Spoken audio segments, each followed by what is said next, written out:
This is awesome. Oh, Clark, hey. Good to see you among the living, man. Check it out. It's the latest talent mix. Thanks, Pete. Good to see you all among the living. Hello, everybody, and welcome to the Talon Mix. It's normally a Smallville recap podcast, but today we are coming to you from the Phantom Zone, the liminal, timeless space from which we record evergreen podcast content, and mysteriously they will post when, I don't know, maybe we need an off week, or one of us with an infant, suddenly something unexpected comes up and we just have something ready to go. I'm here as always with my pal Zach. Zach, do you remember how we ended up in this space free from time and space? Well, it's a little bit fuzzy, but I think we destroyed Krypton and then I was worried that was it. Of giant heads damned us to spend the rest of eternity in a triangular shaped prison. Guilty.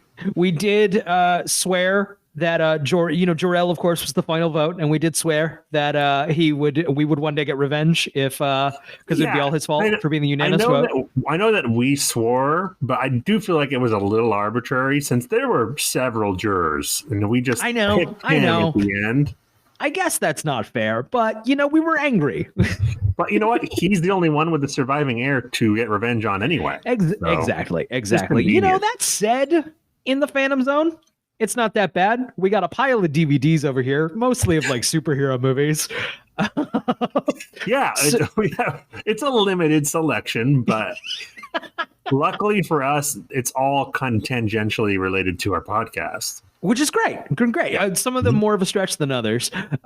So this is basically evergreen podcast content. Luckily, the safe containing Doctor Strange and Mission Impossible is still with us. It came with us to the Phantom. That was a requirement of like my wife when I got stuck in the Phantom, like, take this with you.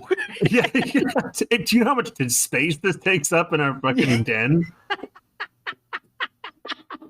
Emily is happy to be rid of it. So, Zach, this week we watched Superman Returns, the fifth theatrically released Superman film. I think we got a lot to say about it. Yep. I guess the best place to start is this movie came out in 2006, which we are not quite up to in Smallville, but I think we're in 2005 in the liminal space that I remember. Time is meaningless here in the Phantom Zone, but that's what I remember. We are, the season is 0405 Smallville. Right. Okay. So this is 2006. Right. So we're a year behind. So pretty close. What do you remember about this movie coming out, and what did you think about it at the time? Well, do we want to talk about the lead up to the movie first, or do you just want to hear my reaction? I was thinking like broad, your 2006 reaction. Yeah. So my only real experience with Superman, because I'm sure I had seen the movie when I was too young to remember. I knew the music. I knew of the imagery. I had watched a little bit of Lois and Clark. Did not really watch the cartoon. I was a Batman loyalist. And then Smallville was the only entry point I had. So I was disappointed at the time that the Lex Luthor character was way different than what he is in Smallville. Yes, not even similar. Right. And I missed like sort of any relationship at all between him and Superman, like other than like, you put me in jail one time. That said, I remember thinking it was way too long. but I think I liked it. I saw it twice in theater, so I didn't hate it. Sure. There were some impressive visuals. The effects, certainly for the time, were pretty cool. Definitely. It's an expensive movie. Yes. The money's on the screen. So I think at the time I was meh on it. I was like, all right. Right. Like B plus, B minus range. I was a vocal fan of it. I quite liked it. Now, I would have, contrary to you, I would have called myself a Superman fan at the time, which I still would. I was excited for a Superman movie. I was working at a movie theater at the time. I was supposed to be working the midnight shift. I traded with someone so I could see the movie at midnight. I was very, very happy with it. I would fight anyone who had any sort of different opinion on it, any chance I got. I think maybe we did have that argument. Oh, surely. I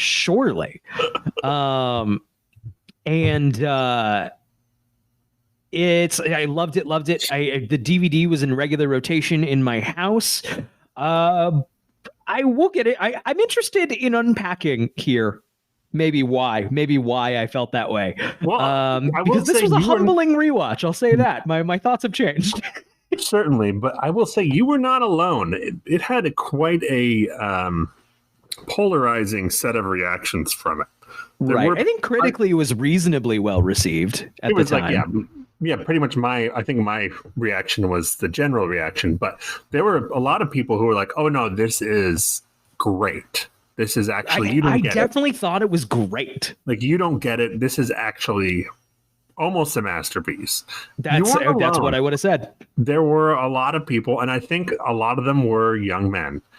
I think that has a lot to do with it. I think, not to get too into like, we'll get into like opinions on the movie now in the year of our Lord. Scrambly mark is in the Phantom Zone. We cannot tell time. Dear 20. Yeah. Screaming demon noise. But I think because it was a slower paced movie, and there's some there's photography that looks expensive in this movie. Oh, and the money's on screen. The money's on screen. And it's because it's so slowly paced and kind of different from your typical action superhero movie. I definitely had a bit of the stick up my ass, chip on my shoulder of this is serious art, Dad. Right. Yeah. You know, this is taking itself seriously, so I get to take it seriously. It's not just a cartoon, Dad. I think that had to have played a very large part of it. The very thing I make fun of Snyder fans for now. I come from a place of deep knowledge of. Right, yeah, yes, you mean both. I mean, I remember I had this similar thing with Nolan Batman Begins and then The Dark Knight, where I was like, yes, it's dark and serious. Yes. Right. Which, because that's how it's quote unquote supposed to be. Well, yeah, right. Very heavy, quote unquote. Look, I'm glad we got our dark, serious Batman. It's especially fun when you are 20 years old or something like that. Right. But dark and serious, what we would come to learn doesn't mean good. No, it does not. We got lucky in that one of the most talented directors working made the dark and serious Batman movie. Right. Which, it's worth noting, we've talked about, are fun movies. They're very fun comic booky movies. He didn't forget to make them fun. Right. That was actually probably the most important part. Was he's like, okay, they gotta be fun. Make no mistake, summer blockbuster movie. I remember hearing or reading at the time that the poster he always has a poster of a movie when he's writing a movie, in his workroom, to kind of inspire. And when he was writing Batman Begins, he had Raiders of the Lost Ark. Right. Yeah. Because he's like, I want it to be a fun, big movie. Similarly to that, it's funny how Matt Reeves is the Batman, a movie we've both said that we've liked quite a bit. I think similarly is quote unquote dark and serious, quote unquote. But like Matt Reeves knows it's funny to have Batman at a crime scene. Right. Yes. So, you know, it's having fun with that. For sure. Well, you know, some of these other movies aren't. He's like, you can't do this and not point out that it's absurd. Right. Right. Right. I mean, the Burton movies had it too, of like, yes. I mean, that's like a heightened weird reality. That said, I don't know if I think Superman Returns does that very well. I don't think this is a very fun movie. I think it's got moments, but not high marked moments. No. I guess just get it. We'll get into the history of the movie next, I think. But this took me four watch periods. You and I were texting, and I think you said it best. The pacing of this movie is an actual crime. It's a crime. It's so slow. Yes. I smoked a bit of a joint and thought like this'll help, and I literally thought I'm not wasting weed on this. And I watched YouTube videos instead. Yeah, right. And then so I watched the rest this morning. It took 4, like, I've watched enough of this, back up. Like, I watched it probably in 25-minute chunks until finishing it today. Oh, I really, really struggled with it. It's a grind. It is a grind, dude. It is, and maybe we'll get into this with some of our behind the scenes research that we did on Wikipedia. Yeah, right. But it does feel like a movie where no one told them no. Where no one was like, you got to cut it down a little bit. You got to take this out. Because it's just, it has a feeling of like I remember when Arrested Development did that first season on Netflix. Yeah. I was like, oh, it's actually good when it has to be 22 minutes. Yes. Like, when you can just do 35 minutes, it's not. You're just leaving it's like you gotta kill some of those babies a little bit. Yes. I think season 6 of Community does not suffer the same way as Arrested Development, but there's still a little like there's a little of that. Absolutely. Yeah. There's some episodes that would be stronger at 20. It's nowhere near as bad. It's season 6 of Community is a good season of Community. Yes, agreed. But all right, so I guess getting into the where should we start with the history? We're kind of, I don't have an outline here. No, yeah. I mean, basically, we left off with Superman 4. You can find that back in the timeline, like February of 2023. You can find our Superman episodes. Yeah. Right. Which was a historic bomb, considered one of the worst movies ever made. You and I do not think that's the case, but I had more fun with it than I do this one. Absolutely. It effectively ended the series, right? Of which, maybe if this had been successful, maybe they would have done more. It certainly was supposed to be like a final curtain call for a lot of people. Christopher Reeve didn't want to do 3. He didn't want to do 4. It was all promises of other projects that got him those other 2 times. I don't know if a 5 would have happened. What year was that? The last one? It must have been. I want to say mid 80s. Superman 4, 87. 87. Which is later than I thought. Later than I would have guessed. So that movie effectively ends the Superman series. Then a little movie called Batman comes out in 1989 and is like the biggest thing that ever happened. Yep. And I have to assume that, I don't know what the rights situation was, but I have to assume that like, right after that movie blew up, someone at the studio was like, okay, now we got to figure out. Right? We got to get Superman going again. It's because there were a large number of Batman knockoffs around that time. That was the Phantom, Alec Baldwin in like The Shadow, Darkman. dark man. Dick Tracy, I think, was even following Batman. Totally. Pulpy, sort of. It's funny they all, and I guess these are the rights to the characters they could have gotten. They were all going like pulpy, darker comic characters. The funny thing is, like, for like a decade, anyone in Hollywood, because they didn't read comics, thought like, oh, a comic book movie has to be like a Tim Burton movie. Yes. Yes. And it's like, no, it doesn't. I love the Tim Burton stuff, but it's also funny because I think largely comic book fans were not super, like, real comic book nerds weren't super stoked with Burton's Batman. I think at the time they were stoked that it was not like the TV show. Right. That it wasn't silly. Like it was somewhat serious and good. But I do think with time they were like, but that's not really accurate to this, that, and the other thing. I gotta say, I'm not to get too off track. Well, we'll talk about it eventually. We'll talk about the larger plan here in the Phantom Zone. We've had time to figure it out. I'm not the biggest fan of that first movie.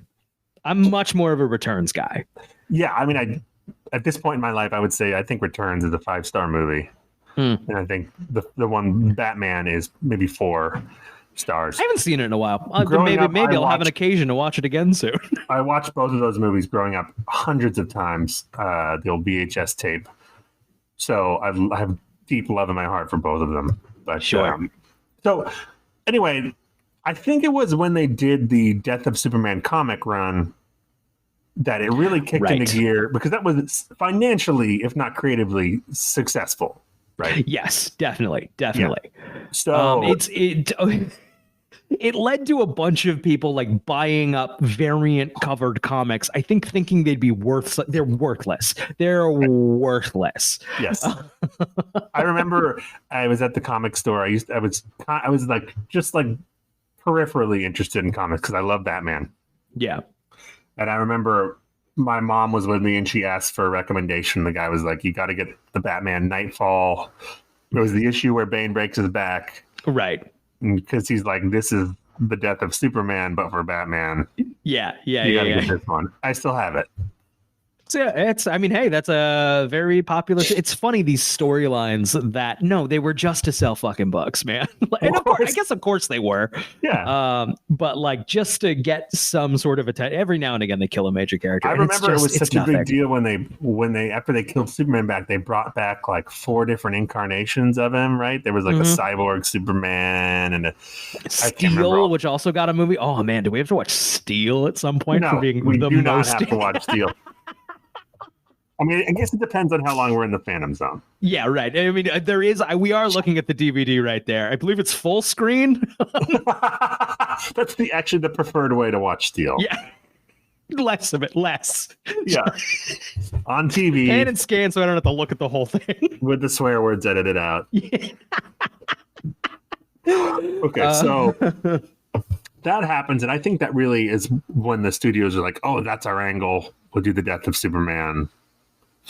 So I know they had a bunch of scripts written that didn't ultimately go anywhere, and then they brought Kevin Smith in, and you can watch that whole stand-up thing he does. It's fucking hilarious about writing that and working with crazy man John Peters. Right. And then they bring in Tim Burton. Oh no, first they bring in Nick Cage. Nick Cage is cast first, yes. I believe, yes. And there was a different director, I can't remember who, but then Nick Cage is like, I want to work with Tim Burton. I mean, he did Batman. It's funny. I've read Studio was mostly stoked to bring Tim Burton in. I mean, at that point, he hasn't like failed too hard yet, right? I mean, right. He had Batman.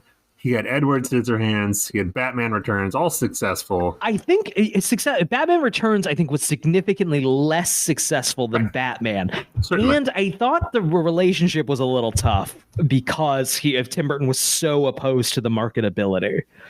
And in fact, made Batman Returns as like untoy friendly as possible. Right. They were upset, because the parents were upset. Right. I wonder if there was any like, all right, we want you for Superman, but like Come on, man. Well, he thought he was going to do Batman forever, the third Batman, and they were like, Right. don't you want to do something else? You know, I believe from his perspective, he quit. At least that's what I heard last time. He told that story where he was like talking about with the executives about ideas for the third one, and they were like, "Don't you want to take a break? You know, don't you want to do something else?" Yeah, got it. So maybe he quit at that point, but so I wonder if they were just like, "There's only so many people who know how to do these fucking things." I don't know. Right. I mean, surely, like, even if you're, even if McDonald's is a little mad at the fucking merchandising deal here, I believe they were the main problem. It was specifically McDonald's. Yeah. They're like, what the fuck, man? Right. Tim Burton, I believe, specifically said on Howard Stern at some point, like, these fucking movies, like, they start with the Happy Meal toys. You have to work backwards from the Happy Meal deal. Yeah. Which isn't great for the creative process. I mean, that's what Batman and Robin was, right? Pretty much. But the so problem I wonder is, if your movie blows, the kids don't want the Happy Meal anyway. They don't want the also true. Toy. So I wonder how much of a conversation that was when Tim Burton was on. Was this just called Superman Lives? Yeah, I think Kevin Smith came up with that. Got it. So there are photos of Nick Cage in costume, a costume fitting for Superman. Yeah. We don't know a ton of what this movie is, right? I don't know how much of it is floating out there. I could read a synopsis of the Tim Burton one. Yeah, let's do it. Let me pull it up. You just have to vamp for a second. Yeah, I think my understanding of this is that the WB eventually kind of got cold feet on it. They were maybe had a couple of misses around the time, and then like the script wasn't really coming together. And like even though Nicolas Cage had like a pay or play on it, where like he's getting paid no matter what, they pulled the plug and like maybe we're not gonna do this. Which I'm modestly curious about what this, and more than modestly, don't get me wrong. If someone was like, I have it, I'd be like, yeah, of course, let me fucking see it. I don't know if I'd say Tim Burton's the right call for Superman. Right. Okay, here you go. Man, that makes sense. Do you want this is a few paragraphs. I'm going to just read you the whole script. The story opens in flashback with Krypton on the verge of explosion. We've seen that before. Right. As Jor-El and Laura are placing baby Kal-El in his rocket, Brainiac, who is responsible for this destruction, enters and attacks them. Jor-El manages to... So I assume this is this wasn't supposed to be like Superman 5 or anything. No, this is the whole new... Yeah, right. Whole new thing. Jor-El manages to ignite the rocket just as he and Laura are murdered by Brainiac. The cyborg vows to hunt down the child. Not sure why. I'm sure that was clarified in the script, but... The story then moves to modern-day Metropolis, where we see the now-adult Superman stop a bank robbery. That evening, he meets Lois Lane at the Daily Planet building in a scene reminiscent of the Kevin Smith draft, except in this draft, Lois doesn't know of his dual identity as Clark Kent. During this time, it's established that Kent's identity is in danger, as Lex Luthor may be on the verge of discovering it and revealing it to the world. Clark considers telling Lois before this happens. Brainiac comes to Earth and encounters Luthor. The two devise a plan to destroy Superman. They begin by merging into a single cyborg entity known as Lexiac. Oh, no. I hate when that happens. Oh, no. We'll get to... I don't think... Brainiac is always on, like, the almost. He's probably Superman's, like, second... Man, probably Zod. Zod's probably the second most If it's not villain. Brainiac in the James Gunn movie, I'm going to be shocked. It's gotta be. Brainiac's been underutilized. It's gotta be Brainiac. One of the great Smallville villains, Brainiac. Yes. He'll be coming soon. Yes, yep. Lexiac creates the creature Doomsday to attack Superman. Superman and Doomsday battle to the death, after which time, in a public funeral, the Man of Steel's body is transported to the Fortress of Solitude. The body is revived, powerless, by a mysterious Kryptonian force known only as K. Right. Superman and Kay leave the fortress and trek back to Metropolis. Just so you know, this is also in my research. They were hoping that Tim Burton was hoping that Michael Keaton would do a cameo as Bruce Wayne during the funeral. I also read that. That would have blown everybody's fucking mind. Yes, that would have been so ahead of its time. Where are we in time here? Is Val Kilmer already Batman? Yeah, I think he is. Yep. I think this is probably when they're making Batman and Robin, honestly. So wow, that's interesting. That would be a no-no today. Well, not even anymore. Now it's just back to okay again if you make it a multiverse. Yeah, right. During this time, Lexiac, an advanced alien force with the resources of a multinational conglomerate at its disposal, plans to destroy Earth just as he did Krypton. He begins assembling an arsenal of nuclear warheads to be detonated on all the world's top cities. He also spends a great amount of time attempting unsuccessfully to woo a grieving Lois Lane. Why would Brainiac do that? That's so Brainiac's got to get in there. That's just mean-spirited. If you want to blow up the world, that's one thing, but Superman returns to Metropolis and has his powers restored by K, which is revealed to be the remaining life essence of his deceased biological parents. We've played that card before in the movies. Yeah, right. Superman, with the flirtatious assistance of Lois, defeats Lexiac, destroying the Brainiac element, with exactly 1 second left on the nuclear clock. This is the early draft, right? Yeah, I'm sure. The story ends with Lois in Superman's arms, where she reveals that she is pregnant with his child. So I'm not crazy about the script, but look, I would have wanted to see Tim Burton and Nick Cage's Superman, right? It certainly would have been interesting. Right. Like, I don't think Superman fans would have been happy. I would have been happy. Yeah. I think. Like, Maybe. it's certainly possible. Maybe not at the time, but I think you and I now would have been really happy recapping. I'd be glad this Superman existed. Lives. Yeah. Anyway, they were literally weeks away from starting production. Sandra Bullock was going to be Lois Lane. Wow. I think, was Christopher Walken Brainiac? Hold on. That sounds right. I think I also read that. Yeah. Who was Lex Luthor? Was that Kevin Spacey also? I don't know. I don't know if I read that. It says, okay, so Chris Rock is Jimmy Olsen. That's kind of fun. Sandra Bullock, that's like a 90s like token, like. Yeah. For sure. We can't have it be Superman. Sandra Bullock as Lois Lane and Christopher Walken as Brainiac. Give me that. Give me it, Brian. They were literally weeks away from starting production, and Warner Brothers was like, wait. Yeah, maybe we don't. Yeah. Maybe we don't. Which is some funny. other movie had bombed. I'm not sure what movie had bombed, but which is funny considering Batman Forever made fucking money. #1 movie of that year.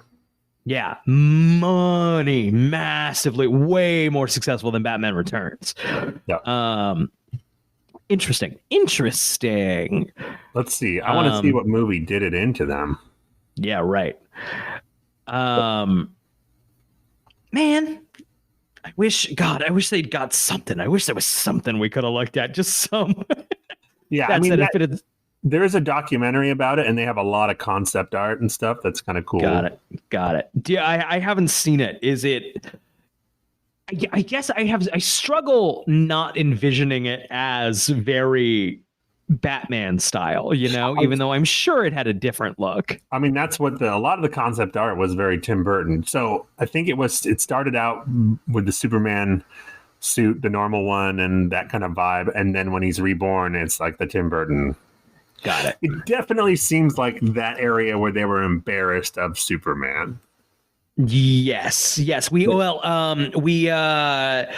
Peters, who was involved in Batman, who was a producer on Batman, was involved in this Superman resurgence, and it was his law that we would later see in Smallville, the no tights, no flights. He didn't want Superman with the fucking underwear on the outside, and he didn't want Superman flying around. And I believe that was a mandate going into this movie.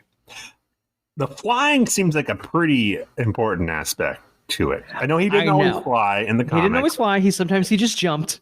But I think if people going to see a Superman movie in 1998 or whatever it would have been, and he's not flying, it was like the fucking tagline. Yeah, the first movie. Fly, yeah, we really banked the whole thing on that. So they canned this movie before it begins shooting. A couple other ones almost come to fruition. I know J.J. Abrams had a script. A Superman flyby. Yeah, and I just remember hearing the concept. And wasn't it going to be Brendan Fraser? I don't know. I don't know. I don't even know. If I read, I feel like I tried to look for the script at some point, and maybe it was available, but I don't think I actually read it. I don't remember what the concept of it was.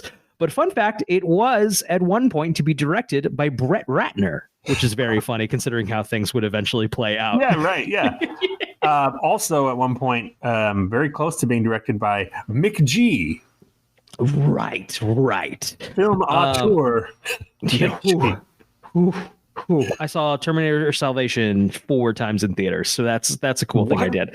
I didn't even like it. I didn't even think it was good. I just liked Terminator that much. Okay, as long as you knew it wasn't good. No, that's a movie that should have been good, and that I wanted to be good. Should have been good. That was where they should have gone with Terminator sequels. Yes, it's like, let's go to the future. Let's do that whole thing. That was the right idea, and it was the right cast, and they just did not deliver. It's a real piece of shit. Yeah.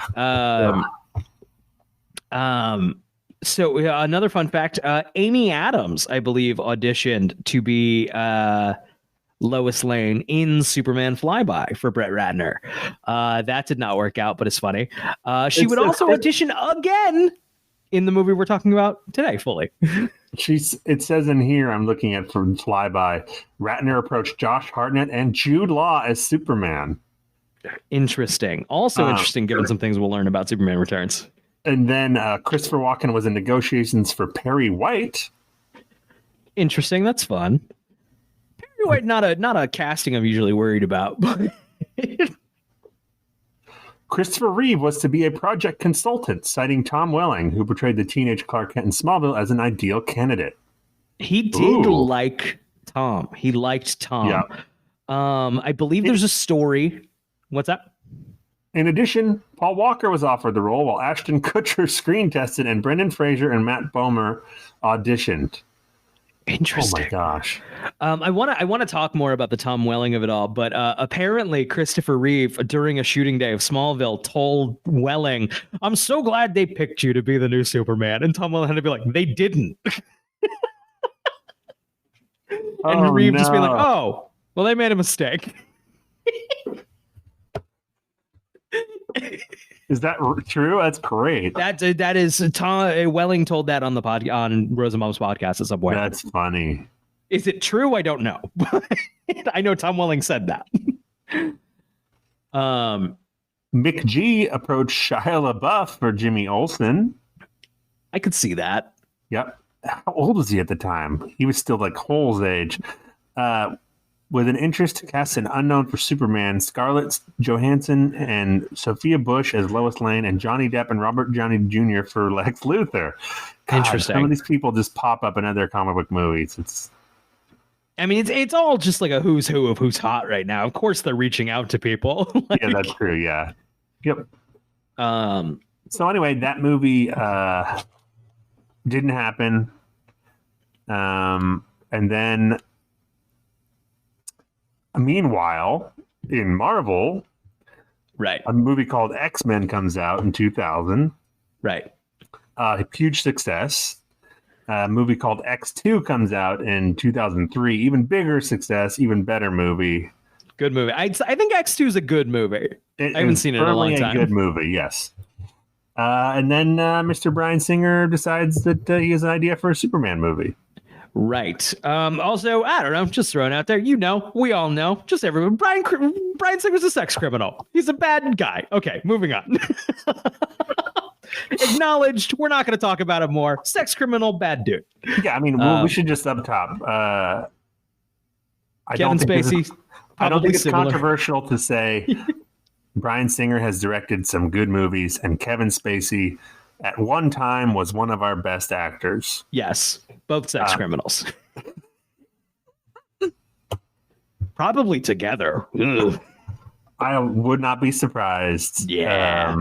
All right, back to silly comic books. So my understanding here is Singer had an idea for a Superman movie about Superman being gone for 5 years and then returning to Earth. And then he pitched this, I believe, to Richard Donner, who liked it. And that kind of moved things forward for Singer. And then he made the weird decision to cast completely children in a movie about adults reconciling with their past decisions as adults. He casts all early 20-somethings. Young cast. Yeah. Which, it's funny, when I saw it in 2006, I was 17, and they all looked like adults to me. I don't know. I honestly, at the time, I remember being bothered by it too, because I was doing math. I was like, wait. Right. 5 years ago. So Kate Bosworth, when they're filming this, I looked it up. 23 years old. Holy shit. Brandon Routh, 26 when they're filming this. So that younger than Tom Welling at the time. Christian he's Bale, still younger than Tom Welling to this day. Yeah, this movie is about Superman later in his career coming back. Christian Bale playing Batman at the beginning of his career, 31 years old. Yeah. So 5 years ago, Lois Lane would have been 18. Yep. Already very established reporter. Yeah. Superman would have been 21 years old. Mm-hmm. So it does feel, and we'll get to this, I'm way ahead of the curve. It feels like they're playing grown-ups in this movie. It's got that vibe throughout. Like, just get grown-ups. Mixed with the fact that nobody in it is, like, very good. No one's got it's not fair to throw. I mean, I'm getting way ahead of myself, but it's not fair to just be like, well, he's no Christopher Reeve. Of course he's not. But I think that part of the problem is they're asking him to play older. This sucks. This job older sucks. Superman. Yeah. If they had asked him to play young, up and coming Superman, I think he does a better job. He's not Christopher Reeve, no. But he can sell that better than. And just like, oh, poor Kate Bosworth, who I like, is like, she's playing like this, like, she's supposed to be in her mid-30s single mom, is like, right, God, part. She's 23. God. Yeah, it's, I also don't think Routh, and God, we're so ahead of ourselves, but it's a casual, free-flowing conversation here in the Phantom Zone. It doesn't matter, yeah. You're entering conversations at varying points in times, all meshed together. It's all logical and ordered for us. I don't think just do Christopher Reeve is a fun acting challenge, you know? No. But also, it's like, that's another huge problem with this is that it's just do Donner and Christopher Reeve, but also the script is not going to be that at all. Right. Like, obviously, they have 100 callbacks and moments just taken from those movies, but really the tone and everything, this is not at all. But do Christopher Reeve, but in this weird, different kind of thing. None of the Gee Whiz adventure. No. It's also weird, I think. So this movie starts moving. We can just get into it now. Yeah, right. He decides to make this movie. Reverential to the Donner movie. It's a Singer has said multiple times he's not a fan of comic books. This was not an attempt to like tell a new Superman story. It was a nostalgic for its own self kind of thing. In a way, Force Awakens is similar, but still did better. You know. Yes.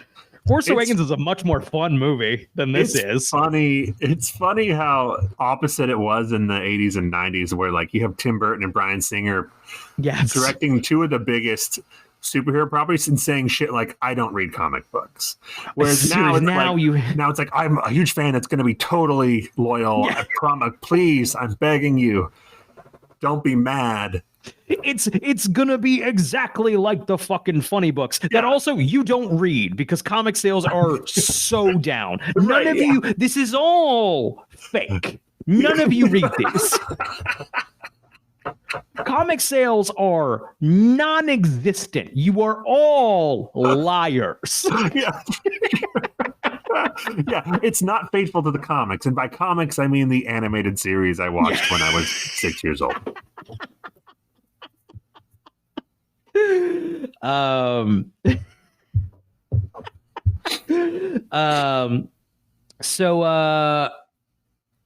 Yeah, I guess that's the big problem, right? Is it's the Donner movie, but nothing that it's the Donner movie is also, we've talked about it before when we did that episode, but the Donner movie's thing, its point, its true point. Every movie has a point. It's a collection of scenes that have some sort of point.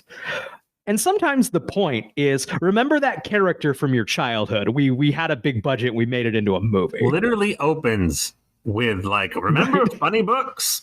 You know, right. Like the old black and white or sepia tone, whatever. Right. And I guess this is kind of, hey, remember that movie? Yeah, it's on DVD, bud. Looks Also, better than it ever did. That the first Donner movie we talked about, this had an element of like Man Out of Time element, where it was almost like Superman from the 20s, whatever, transported to the 70s. Yes, that's essentially what it is, and that is totally missing from this movie. And like, I guess it would have been weird here if it was, but also it's literally a movie about how he's been gone and has come back, and that would actually work really perfectly. Yeah. That element instead. Great point. It's yeah, but what is the movie doing? What is the point of this movie? I could see this basic concept working really well with Kidder and Reeve, but if they were in it, it would also be funny in a way that this movie is not. There are some funny moments, which I've noted, but really, there's not a lot of levity here. No, it's all very grandeur. Yes. And like, this is important, which I ate up at something. Yummy, yummy, yummy, yummy. Give me, take that, Dad. But like,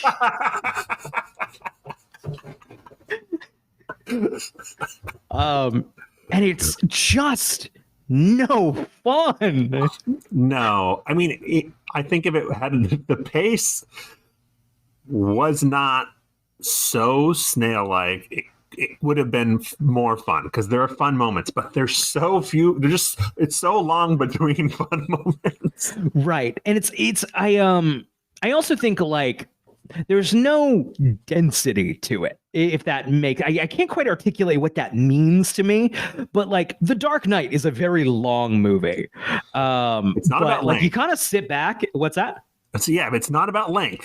Right. It's you sit back and you watch The Dark Knight and like, fuck, this movie's moving, you know? Like, there's like 6 movies worth of stuff in The Dark Knight. And that's in a good way. That can happen in a bad way, but in a good way. And don't get me wrong, third act of Dark Knight gets a little weird, but good movie. Good fucking movie. No one's disputing that. This feels like an hour and a half of script stretched to 2.5 hours. Yeah. What happens in this movie? Like 3 things happen. Nothing. He comes back. Nothing happens for a long time except for he takes Lois Lane and doesn't kiss her or whatever, and like doesn't even look like he wants stuff. The inciting incident of Lex and his scheme doesn't happen until real late in the movie. Now I know what people might say. Well, that's the same with the original Superman, except for that wasn't about that. That was like Superman biopic. Here's the different stages of his life. Yes. But it's just a whole lot of nothing happens in this movie. And I think we talked about this briefly. I think this movie, it still would need some restructuring. And I think maybe this should have been the focal point. I think the approach this movie should have taken big romantic spectacle. I think closer to Titanic than Batman Begins. You know what I mean? Think that's what they're going for. I also think that they don't nail it, mostly because there's no fucking sex in this movie. I don't mean literally sex scenes, but like no chemistry. No chemistry. Superman and Lois Lane, at one point, they take a flight at night over the city, and they're talking, their faces close to one another. And they look like their faces are just close to one another. Like, that should be a, like, they're kind of like they shouldn't kiss, but like, oh man, no, they're just talking to each other. Yes. Just having a conversation. Part of that is probably the chemistry of the actors, but I think mostly it's that they are supposed to be playing much older people. Sure. That's a huge part of it. Definitely. I think if this movie was hot, and I'm into, because I don't know how to approach Superman as an action movie. I think Superman is much better as a romantic lead. You know, agreed. This is we'll get into this with Man of Steel, but this is that failing of that movie for me is the writing of Lois Lane. Right. It's like, I want my Superman movie to basically be a rom-com. Yes. With some action adventure in it. Like, that is, I mean, I think that's the only way it works. I don't think it's I don't think Superman as an action movie works. I mean, it's considering what you want is basically the Sam Raimi Spider-Man. Yes. Spider-Man 2, which is like rom-com, a lot of rom-com stuff in there. God, I love that movie. It's great. And you're right. It's so, you know, we're talking about the fidelity to the Donner movie. I did think about like how Spider-Man has that, but also I guess has more of it, does it, but like builds off of it, does something else, while also still like clearly the Donner film is on the fucking vision board. Right. This is just, it's like that other movie. Remember that other movie? But we took out most of the good stuff. Right. Let's see. Is there anything we want to go over broadly, or should we just get into the fucking plot? I think synopsis? Let's get into it, and we'll hit this stuff on the way. Yeah, I'm with you. Okay, so I'm just reading directly from the Wikipedia, as we do. Superman has been missing for 5 years since traveling to the location where astronomers believed they had discovered the remains of Krypton.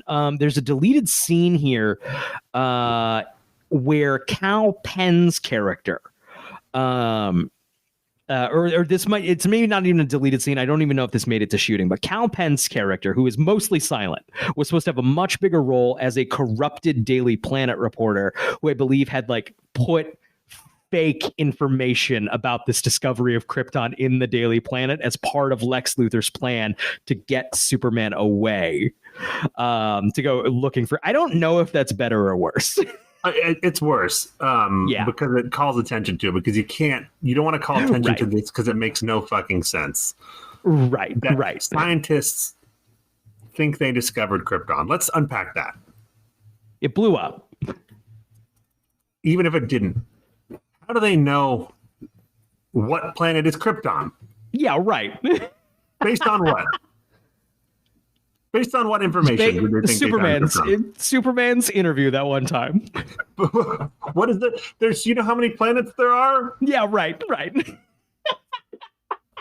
Also, when things are that far away, could be gone. Yeah, right. Could have blown up, and we're still seeing it because the light hasn't reached us. Those kinds of things. It's just like, let's not draw attention to this because it doesn't make any fucking sense. And also, if it was planted in the Daily Planet and Superman's just like, oh, there's a headline, let me go off for 5 years. Yeah, right. Like, he's a real moron. I'm getting there you see, a video ad started playing in my other window, and I got very confused. But it's fine. Phantom Zone, gosh. Phantom Zone, man. Okay, so during his absence, Superman's nemesis Lex Luthor was released. Mr. Luthor was released from prison and married a rich widow to obtain her fortune upon her death. I do think this is kind of fun. It is, to me, weird to start the movie off here. Like, they start with Lex Luthor. It's the beginning of the movie is this mansion and this old lady and Lex Luthor. Right. So basically what happens here is there's this old lady. She's explaining how Lex Luthor has been a wonderful husband to her. She's going to sign everything over to him. She dies before she can sign it. Lex takes her hand and just scribbles the scene. I like it. While her family's outside, like, he doesn't love you, Gertrude. Right. This is more of a Gene Hackman. Yes. Moment. Let's have this conversation. Kevin Spacey, again, like I said, great actor. I'll leave it at that. Yeah. He was, at the time, he was considered one of our great actors. And he's very talented, obviously. But here, and this might not be his fault, he can't seem to decide if he wants Lex Luthor to be silly or like menacing. We're clearly trying. It's Gene Hackman's Lex Luthor is a joke, right? Yes. Yeah. And we're clearly trying to do more, add a sinister thing to it. But you're right, it is inconsistent. Well, yeah, they're trying to split the difference. I mean, it's basically this whole project in a nutshell, where we want to do Donner, but we don't want to do it. Is there an element where it's supposed to be, is the intention here, oh, he's silly, but he has this menacing side? Yeah. That comes out. Maybe it's like he's pissed because he was in prison for a few years or whatever. I don't know, but I think it can work. You can have characters be funny and menacing, like Jack Nicholson's Joker. Yeah, right. Who's the clown guy? Yeah. But I don't know. I don't love him in this movie. It's not his fault, but there's no meat on the bone with Lex Luthor. Right. Unlike Smallville, and there's so much meat. Delicious Rosenbaum meat. Delicious Rosenbaum meat. Gertrude here, the old widow, or the old billionaire woman. Start talking about Gertrude from Smallville. No. My favorite storyline. Gertrude from Superman Returns is played by, I don't have her name on me. She played Lois Lane in some of the old film serials. Oh, that's cool. That's fun. Yeah. So Superman, having failed in his quest to find surviving Kryptonians, returns to Earth. As there's a scene here, Martha Kent at the Smallville house. Suddenly, Clark comes in like a fucking asteroid. I like this scene a bit. Yeah, I do too. But I like that before the thing crashes. Is that a booty call leaving her house? Great There's question. Like an old man in a pickup, and she's like, "See you later, Larry," or whatever his name is. I think it was a friendly Smallville friend coming by, or it was Lionel Luthor finally making his move. I like this bit.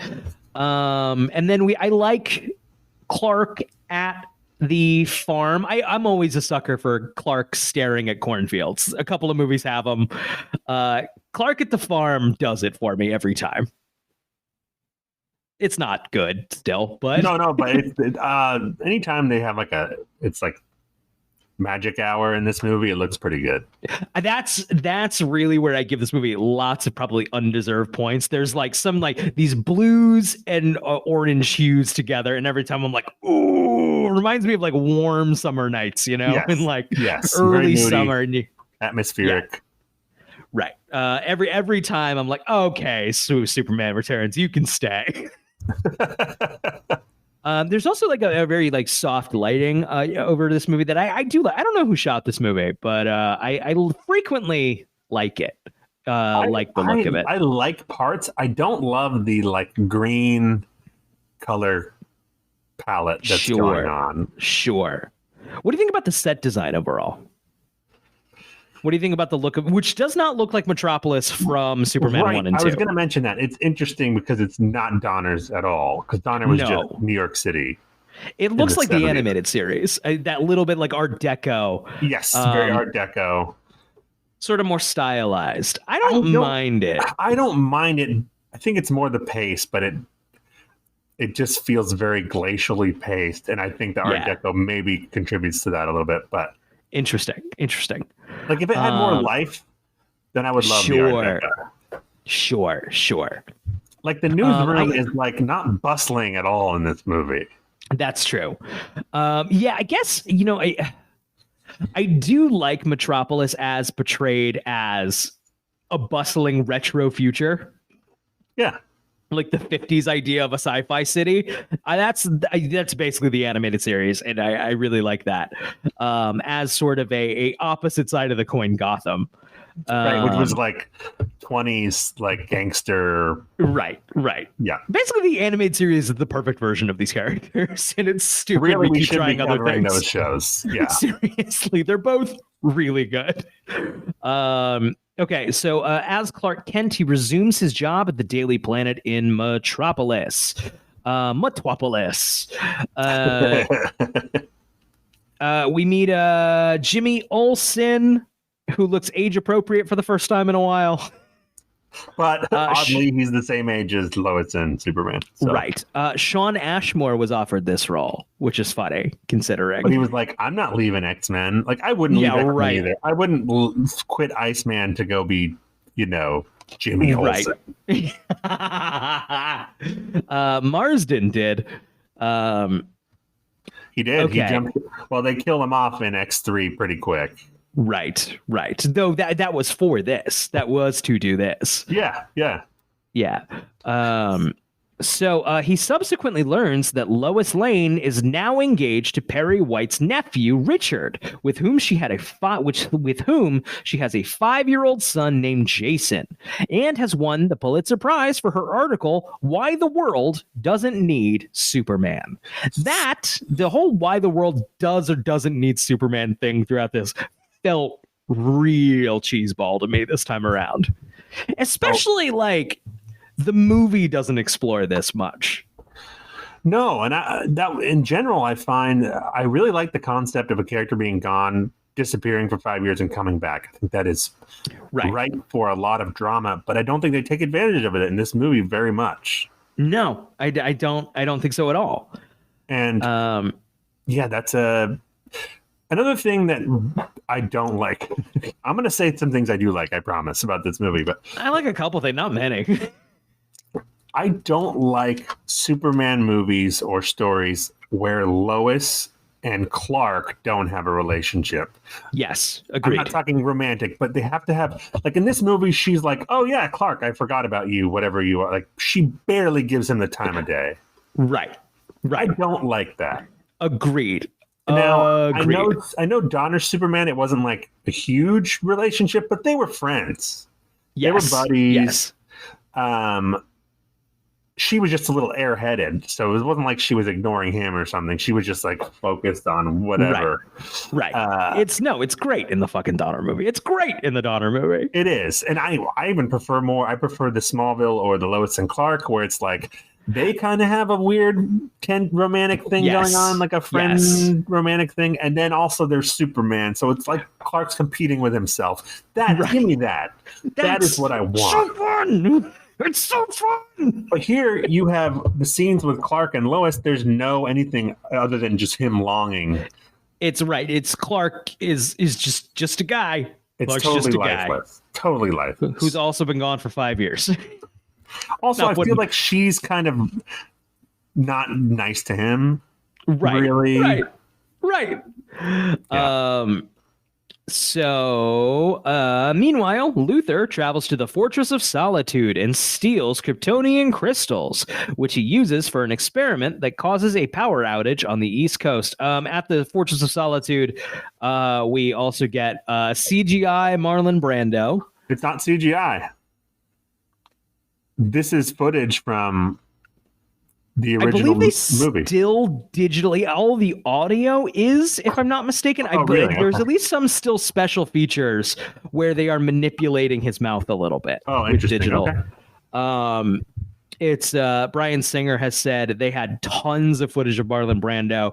A lot of him like reciting poems or like completely just losing track of his lines. Just ripping. Yeah. The Fortress of Solitude. Krypton. I'm sure Brando would fucking love that he's in this movie, and that's not at all. Yeah, he doesn't have any history of really being upset about that kind of thing. Or... Yeah, no, I'm sure he's in hell loving this. Just real stoked. The power loss. We also on Lex Luthor's crew. We also meet Parker Posey's character, who is sort of the new Miss Tessmacher. I was going to say part of this. No notes. Yes, so she's great. Parker Posey always great. Frequently the best part of bad movies. I don't understand why they didn't just make her Miss Tessmacher. I also don't know why either. Why? Everything else we're like, this is kind of a sequel to the last one, to 1 and 2, kind of. Right. 1 more than 2, but yes. Yeah. But they bone in 2.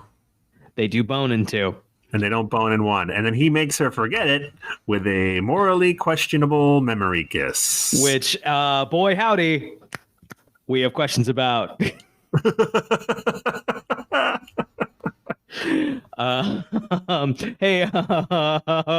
what went down? What went down? Because okay, so the power loss interferes with the flight test of a space shuttle to be launched into space from its piggyback mounting on an airliner occupied by Lois Lane, who is covering the shuttle story. Clark flies into action as Superman and stops the plane from crashing onto a baseball stadium. Okay, question. Go ahead. I have a positive thing to say. If you have a question, okay. I have a little nitpicky logic. Yeah. Go for it. Clark is in the bar with Jimmy. He's watching on TV as this crisis is happening, and then he has the bartender in that scene has played Jimmy Olsen in the past, I believe, also in serials. That's fun. Yeah, I do like. There's a fun joke in there where Jimmy's like, talks about how Lex Luthor got off because Superman wasn't there to attend as a witness in his trial, and he's like, how much do you think that pisses off Superman? And Superman's like, a lot. Yeah. But they're watching it on TV, and then there's a moment where Clark is like torn. He's like, should I go back into action as Superman? Right. Or not? Which I didn't realize was ever a question. I didn't realize he was like, do I really want to do the thing? Right. That was my big question. Why is he wearing the suit underneath if he wasn't preparing to do this? I'm not gonna, I swear to God, I'm not gonna do it. He says as he buttons his shirt in the mirror. I'm not gonna do it. I'm putting it on, but I'm not gonna fucking do it. But that's how they stage that scene, that he's torn, but they don't set that up at all or explore that at all. Right. So it's not like he's like, oh, I'm coming out of retirement. Because it feels like we've just been waiting around for 30 minutes of him just not helping. Like, you want to be fucking Superman, man? That's the... Yeah. It's in the title of the movie. So we go into this plane rescue sequence, which of course mirrors the helicopter scene from the Donner movie to a fault. But what I do think it's kind of fun here, where Superman isn't just like lifting I like that he has to kind of work it out. Like he rips the wings off of the plane. Yes. No, so, I think it's not like quite an exciting scene, but I think that's inventive. I think it takes too long to get going. Yeah. But when this plane is crashing and he's doing that stuff, particularly when it like that shot of the stadium is fantastic. And then there's a yes, that's probably the best shot in the whole movie. Yes. The stadium, boom, ball gets hit, handheld sweep up to just the plane, Superman at the nose of the plane. Fantastic shot. And that's cool visuals of Superman like holding the plane up. That's great. This was cool. It was that looked money in 2006. Yeah, and still looks good now. Looks good. I still think that part looks really good. It's not a very exciting sequence, I think, but it's good. That's the reason that Superman movies should not be action movies and should be rom-coms, is because there's very little tension. He can do it. He's gonna do it. The thing. Yeah, he's gonna do the thing. I don't think this is how they kill Lois Lane, by just a plane fucking dive bombing into a baseball stadium. I'm not saying there's not more to action than that. It's not always about like being worried someone's gonna die, but like it's just empty spectacle. But it's good. It's well done. Yeah. And then Superman does, the whole, hey, still the safest way to fly, and then pieces the fuck out. He's like, can you get the fucking... It's reminiscent. Remember when he just fucking left the fucking boat in Times Square? Like, you fucking asshole. Yeah, can you lift this back to the airport? Can you, the airport, fucking the ocean, whatever. Like, get everybody off and then get it out of this fucking baseball stadium. Fuck you. Gotta go. He's thinking about the economy. He's like, a lot of jobs will be made getting this plane out of here. Very smart. Superman's always thinking of that way. I don't remember if we talked about it in one of the Superman episodes, but Christopher Reeve at one point was asked, it might have been a football game or something, was asked dressed as Superman to like come out, be brought out into the middle of the field as Superman. And he declined because he said, the only thing for me to do, the Superman thing, is to then fly away out of the stadium, which I, Christopher Reeve, cannot do. So then there will just be the sad image of me being driven away. That's smart. That's very smart. Right? That's thinking correctly. Yeah. That's great.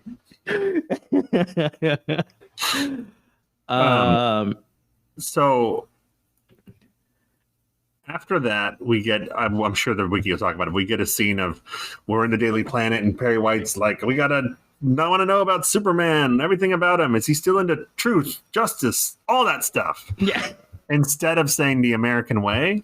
Yes. There's truth, justice, in the American way. And I remember at the time I was working at Blockbuster and one of my coworkers, very nice man, I think a year older than me, conservative guy, did not appreciate that they didn't say American way, instead said all that stuff. He thought it was like a liberal jab. Yeah. Which is so funny because it's now been properly removed. Yeah. I forget what it is now, but like, no, it's been officially removed from Superman's lexicon. Oh, really? Oh, yeah, no. I'm going to Google it right now. Truth, Justice, American Way, new version. New version, Superman instead. Truth, Justice, and a Better Tomorrow. Great. Is what he says now. And I'm into it. Truth, justice, and all that stuff. And all that stuff. Other countries are cool too. Yeah. Canada's fine, and I'm proud to be a Canadian. That's real. That's real. It's real. I know. We talked about it. Yeah. So the world rejoices at Superman's return, but he has difficulty coping with the fact that those he once was close to have moved on from him.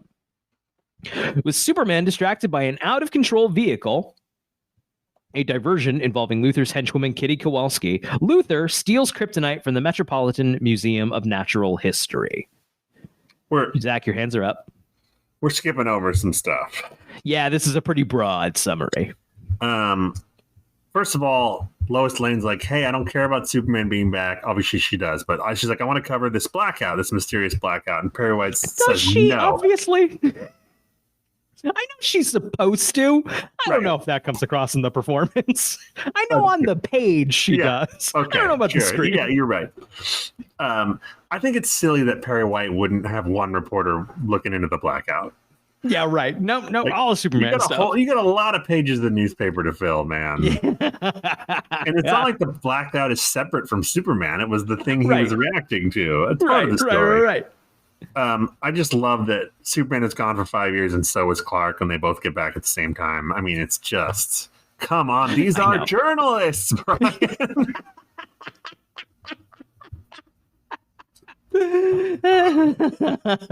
Yeah, the fucking 6'2" linebacker. Yeah, 6'4". Yeah. They do make a reference also, to that later. That is kind of funny, but I gotta say, Brendan Routh is in a much he's more slender, I think, than he would be if they made this movie in 2022. Yes. I mean, 2023. Yes. I wonder what that is, because he is pretty jacked too. He's in better shape than I will ever be, period. For whatever reason, he does. Maybe he's he's just long, like he's lengthy. Sure. Because he does look a little stringier than other people who have played him, but he's not. He's ripped in this movie. He's sure. Okay, Perry then assigned. Oh, sorry. We were skipping over Luther in the museum. God, we love Luther fucking stealing shit from a museum. I don't love it. These movies love it. They do it in 4 too. Oh yeah, this is the problem. Okay, before that scene with the car and the stealing museum, we get the random scene of Clark fighting the guy with the machine gun and the bullets. Oh right, that was all over the marketing. Yes, where a guy shoots him in the eye or whatever. Right. Which is cool, I guess, but it has nothing to do with the plot. Like, we couldn't have had a scene with a guy shooting at him, but be part of the narrative. Right. I think they're going back to that, and it's one of the best bits of the Donner movie, that, you know, he does the helicopter save, and then there's just a couple of minutes of him doing Superman stuff. But that once again is in a movie where that is essentially the biopic of Superman. Well, and you could do that here. In that movie, it's like a montage of that stuff. Whereas this is one scene where he fights a guy at a bank, and then the car rescue, which is part of the museum robbery. Right. I guess, you know, that's part of, I think, don't get me wrong, I think there's a lot of things that contribute to this.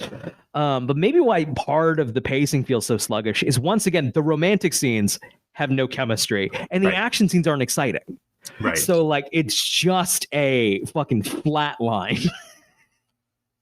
Nothing gets my heart moving at any point. And the lack of excitement and pacing gets accentuated when the action has nothing to do with the narrative. Right.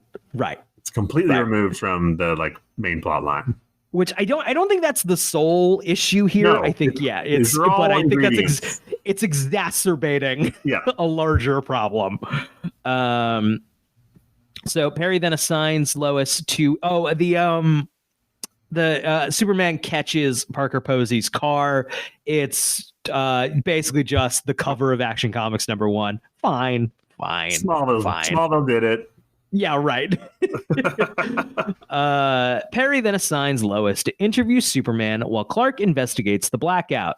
Lois and Jason inadvertently board Luther's yacht and are captured after Lois decides to hold interest in the blackout story, which she connects to Luther's experiment. We're already there, huh?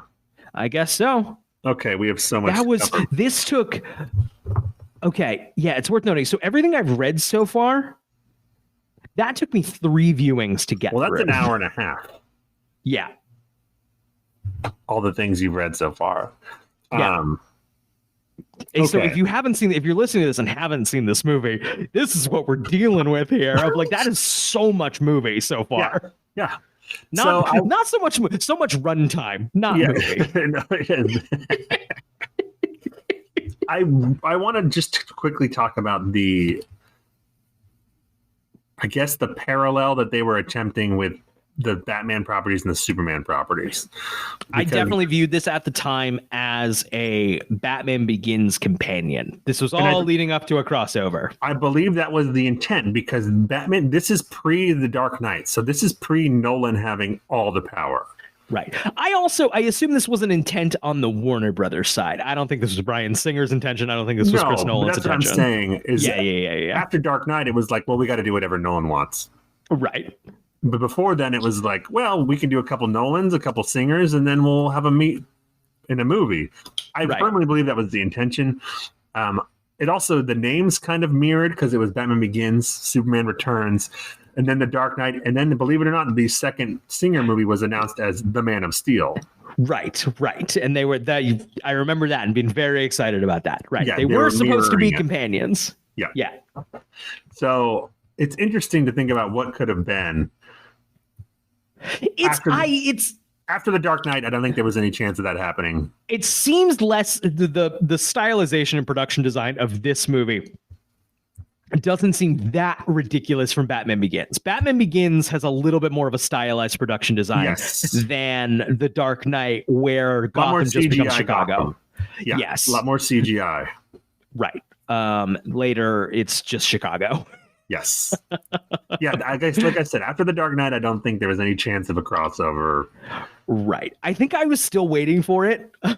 And we'll talk about it eventually when we inevitably get to Batman movies. But I think at the time, I was still viewing these movies as a new attempt at the definitive versions of these characters. Yes. So Batman famously teams up with Superman many, many times. So that will inevitably happen to Christian Bale's like Batman, because that's part of the thing.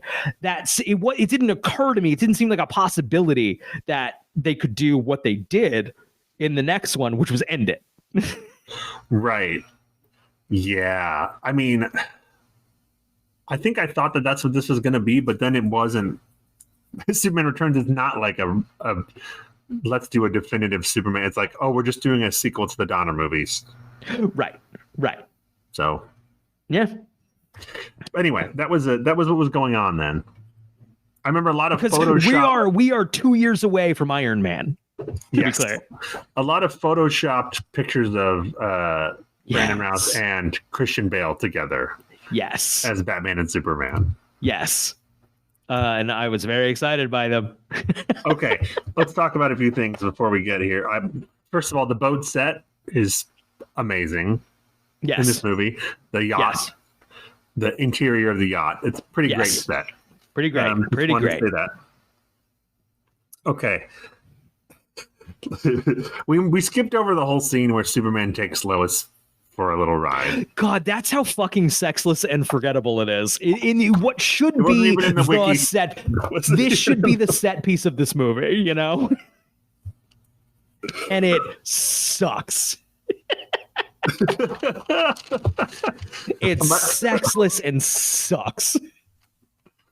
My favorite part is at the end of the flying around. They're up, almost in space. They fly around. He flies by her house. And I'm like, what a fun way to say that I creepily watch you sometimes. Yeah, no. Yeah. Oh, is that you? Gotcha. Oh, right. That is a weird element of this fucking movie that I definitely thought was romantic at the time and ain't. Red flag. Smallville did the same thing. He's watching with the telescope. Superman uses his X-ray vision just to look inside of her house and listen to their conversations and then look at her son. Looks through the walls of her home to look at her son. This house that they're in is like a $30 million home, like on the waterfront. They have a dock, a private dock. In newspapers. Yeah. I'm not sure though that it costs more than Lois Lane's apartment in the Donner movie. Yeah, right. Seriously. Which is like the presidential suite. Yeah, right. It's we get James Marsters is not very well represented in the wiki here. I like him generally. I don't think I think there's an interesting thing here, right? On paper, there's an interesting dynamic here of Lois Lane is with, not married to, but with, and has a son with a perfectly nice guy. And of course she wants to smooch Superman, Right. It's this guy's setup. nightmare. This guy's a nightmare. And he's a good dude and he's good for her. Yep. And I think that is an interesting dynamic that is not explored here in any interesting way. It's amazing to me that James Marsden left playing Cyclops. Right. Like one of the key X-Men. Right. To come play this cuckold. Yeah. Right. It's a nothing. He's barely even mentioned in the wiki. Once again, we're about an hour and a half into this movie. Cyclops would be in the wiki. For sure. Cyclops is already mentioned in the fucking X-Men 3 wiki by this point. How do you feel about the sort of evil Superman colors of his suit? I don't hate them. I don't love them. I want think a vibrant. I want a vibrant red. I'm with you. I see what happened here. I remember 2006. I know what happened here, you know? Like, I was there. That said, you know what I gotta say? He's got shorts in this. How do you feel Superman shorts, no shorts? Wait, you mean instead of a thong? It's Superman and Lois. He doesn't have the shorts. He just has a red belt. Oh, that's what you're saying. Okay, yeah. So he has them in this. Yeah. Yeah, they I took like him the out. short. I think I like the shorts. I know they look stupid. They took it out for Man of Steel too. Right. He doesn't have them. I like the shorts. I think the shorts. They're part of it. They're part of it. Why are we afraid of the shorts? Give them the shorts. It's fine. Why are we suddenly like making the fucking Superman suit make sense? Right. Exactly. These things are for children. It's when you take the shorts out, the suit doesn't like look cool. No, it doesn't. Yeah, it's not a better look. It didn't fix anything. You just made a change that fixed nothing. Look, he doesn't suddenly look like Neo in the Matrix now. Like if your wife was like, "Hey, I want you to wear this tonight," and put out like a one-piece skin tight suit with it was like blue with red shorts, and you were like, "No, I don't want to wear that." If she was like, "Fine, we can take the shorts off," you wouldn't be like, "Okay, fine, I'll wear it." The shorts were really the linchpin here. I'll wear it. Yeah, I'll wear it. But that's fine. I do love the idea of just, I want you to wear it. I don't want to. Yeah, I don't want to wear that. I don't want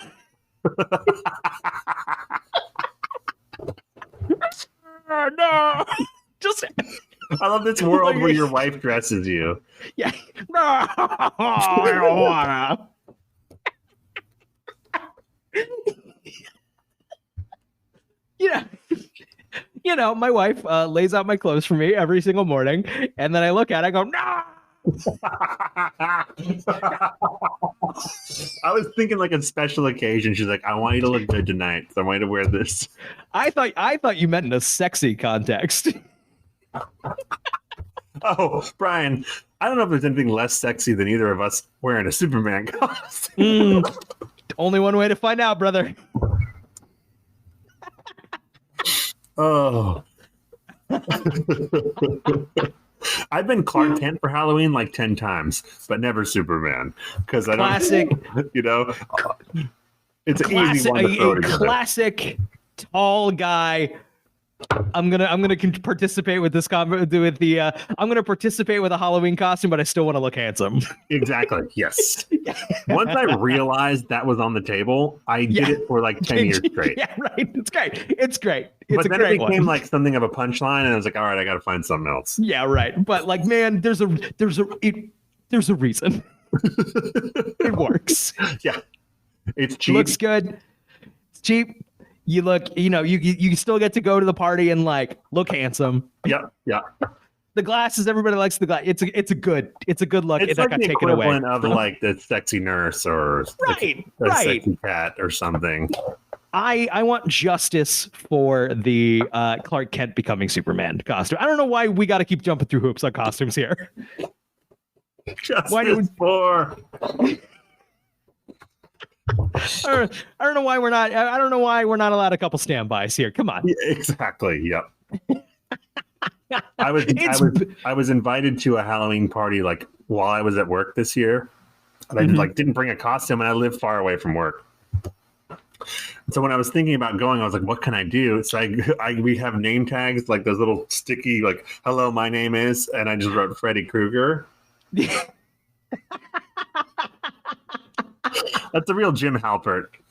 Yes. Now you have an issue though. If you ever wear the Clark Kent Halloween costume ever again, you are contractually obligated. I don't know where this contract is, but you signed one to talk about your Smallville podcast anytime. Oh, any girl you're no talking one to, knows. just be like, No "Oh yeah, I actually have a podcast." Me and my other adult male friends talk about a teen show. Don't worry, we know it's ridiculous. We're self-aware. Oh, yo, yeah, then that makes better. We have dozens of listeners. Oh, Baker's dozens. Okay, I'm just going through my notes here. Clark doesn't check in on the fortress when he first gets back. He waits till an hour and a half. He comes into the later. movie. Yeah, I would check in. Make sure everything's still in order. Oh, fuck. Yeah. My ice palace. Oh. I was trying to, he didn't clean up, so he's like, I don't even want to fucking look at that yet.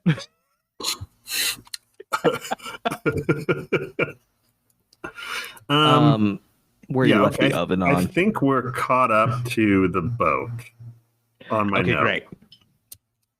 Okay, so Lex reveals to them that his grand scheme of using one of the stolen kryptonite crystals, which he has combined with kryptonite to grow a new continental landmass in the northern Atlantic Ocean that will supplant the continental United States and kill millions of innocent people. Zach, my main question here is, what? I also like in this scene, Kitty is asking him about the plan, and he's like, "It's simple physics. Two spaces cannot occupy the same space at the same time." And I'm like, I don't think that would put the other space under the water, though. I also, what? Right. You think no one wants to live on the barren nothing? Yeah. Have you seen the rock you grew? It sucks. Superman has an ice palace in the Arctic. I don't know if you've ever seen it. It looks like it sucks. It looks really cold. Yeah. And it's just Krypton. We've seen Krypton Krypton in a couple of movies. It looks like it sucks. Yeah. Although he does have a nice love bed there that he banged Lois Lane in. Yeah, nice little spot. That said, if it was that great, would he have needed to memory kiss her? Huh? That's why he did it, because the sex was really bad. So fucking him, yeah. I want another shot at this. Yeah.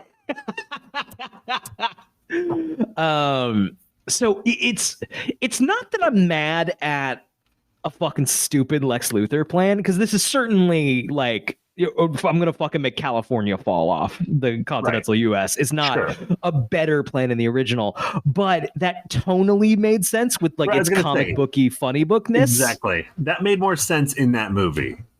Right. This is. I would rather just not have this. That Lex Luthor was a goofball. Nothing. Right. He was a con man. Right. All of everything here should have just been the fucking Lois Lane Clark tension. Yes. I say tension that was supposed to exist that is not present on screen in this fucking movie. So seeing Jason seemingly have a slight reaction to kryptonite, Luthor asks who's Jason's father really is. I do like this scene. Yes, I like Kevin Spacey in this scene. Yes, he's being menacing. Yes, I think it works. I do too, because he gets right up in her face and is like, it's good. It's a good scene. Yes. Lois asserts that the father is Richard, James Marston. The crystal begins to create Luthor's new landmass, while Lois attempts to escape, but is attacked by a henchman. I actually think this scene is reasonably good, too. Yes, but first of all, he doesn't just take her word when she's like, it's not Superman's son. He takes the kryptonite and touches the boy's face with it. Very good little touch, little menacing scene. Good. And then This henchman's... the following scene with the henchman, I like when the boy is playing Heart and Soul and he goes over and starts playing with them. That's good. I don't know if it was smart to be obscured enough by have your view obscured enough by the piano for Lois Lane to send a fax message to the Daily Planet. Brian, it's pretty boring being a henchman. Yeah. A lot of standing around. This is my one trick. Sometimes you get a chance to play a little Heart and Soul. You got to take it. Yeah. I'll also say here, I don't have a good ear for music at all. Most of my understandings of pop music mostly are in their cultural context. But if you ask me, like, is this good or not? I don't fucking know. You mentioned not liking the score, anything that was not John Williams. So I said that about an hour in, and I did feel that way at the time. Anything that's not derivative of John Williams, I wasn't a fan of at the beginning because it was all just generic nothing. Got it. But as the movie there's went a bit on the yacht where they shoot the crystal from the thing, and I was like, oh, I like this. Yeah, I thought the music got better as it went. I did like the kind of choral stuff with Lois and Clark was pretty good. So I recant that, but it's no John Williams. No. Who is? Yeah, that's not fair. That's not fair to say. Brian, I mean, no John Williams, no Junkie XL. Yeah. That guy's he'll come on this podcast and just chew us out. Would that be a great episode of the show? Yeah, anytime. Come on. Junkie XL, so you guys keep hitting your death. Yeah. Leave us alone, Junkie XL. Yeah, talk about terrible sound. You don't even have season 1 up because it sounded so fucking terrible. Go score another Zack Snyder movie. Yeah. Jason throws a piano at the henchman, killing him and confirming that Superman is the father. I remember people. So yes, Jason That's not exactly a pregnancy test. It doesn't 100% confirm it. Certainly not. Maybe this is a Smallville meteor rock thing. Who knows? I do remember people like not loving this. The movie theater I worked at, oh my god, didn't love the idea that Superman had a kid. I feel like this is now just a pretty common storyline. I think Superman's kid has entered the canon of Superman stories. Right, and I don't think at the time it wasn't though. Right, it wasn't a element of I think in the comics now, his teen son is a major character. Superman and Lois is a big hit on the CW. Strongly features 2 kids. I think Father Superman is way more, and it's funny how that happens. I think follow the money, baby. I think in the same way of like myth, right? This is so douchey, but like same way like Norse myths and everything were just orally told stories, and some got told often enough to be added to the canon. Yeah. It's interesting to watch that happen live. That's why when people complain that it's not faithful to the comics, it's like the dumbest thing you can say. It's just an averaging of common stories. Like, if you watch a movie about Sherlock Holmes, do people say like, "Oh, it's not faithful to Conan Doyle"? Yeah, right. I don't think so. Do they? I don't know. I do remember people thinking the BBC show with Benedict Cumberbatch. People think, oh, that was a more accurate. No, it wasn't though. No, it was a new interpretation of stuff that like. You know what I mean? Yeah. It was a fresh in most innovation of like haven't thought of Sherlock that way. Right. In most interpretations of Sherlock nowadays, he's kind of a dick. Right. And there's a lot more tension between him and Watson. And if you ever read the old stories, he's a little bit dickish and just that he's kind of a savant, but he's not like, it's not like him and Watson are arguing or bickering constantly in the stories. Right. And that's now canon, pretty much. Right.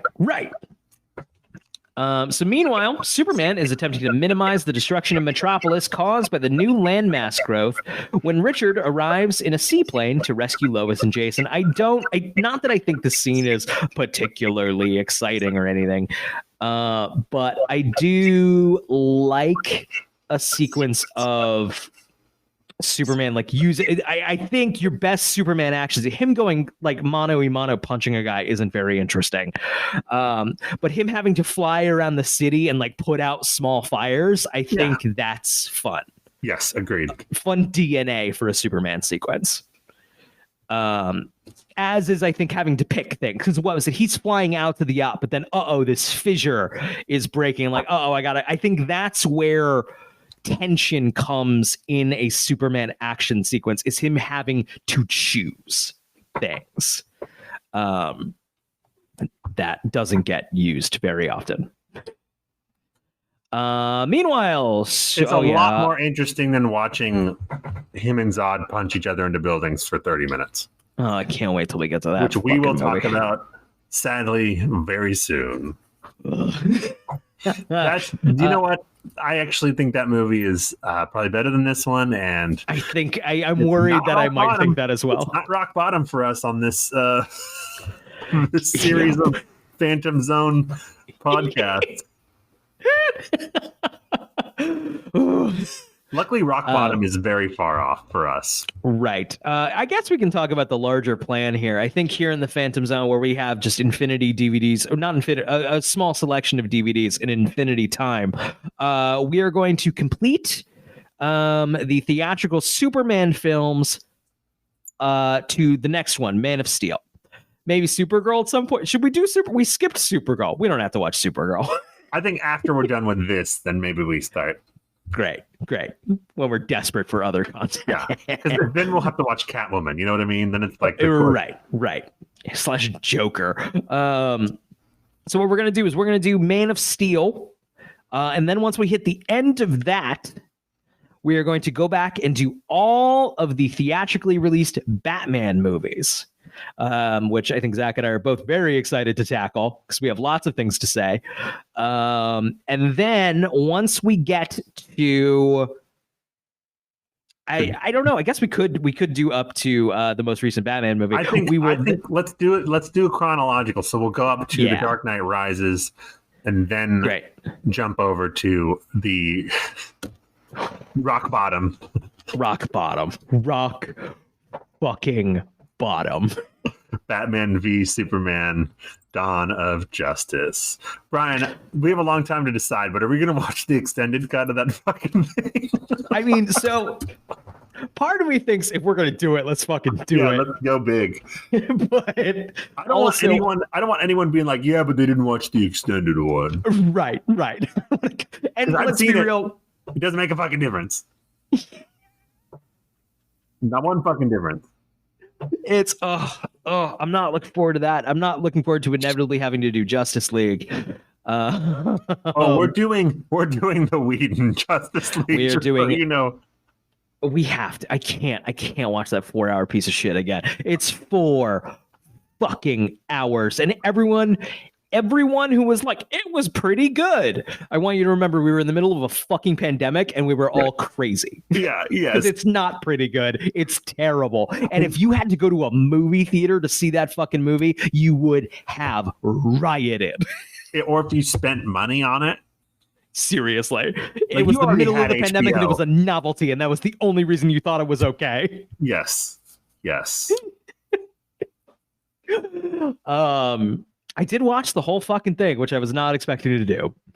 I mean, you had to get to the really good end credit sequence with the post-apocalyptic Batman and Joker. What? That's not how movies work. But it's not even, it's teasing a movie that we know we're never going to. They shot this. They went back and they shot this. Fuck. Oh. Okay. Superman soon arrives to help and then flies off to find Luthor. Meeting Luthor, Superman discovers the landmass is filled with kryptonite, which weakens him to the point that Luthor and his henchmen are able to brutalize and torture him. I definitely, when I saw this in theaters, thought this was a moving scene. Did not affect me in the same way this time. No, but it is pretty brutal because they have Superman screaming out in pain. Yes. Which is kind of shocking to see from the character Superman. It reminiscent, not as effective, clearly, but reminiscent of when Batman is getting his ass handed to him by Bane in The Dark Knight Rises. Definitely.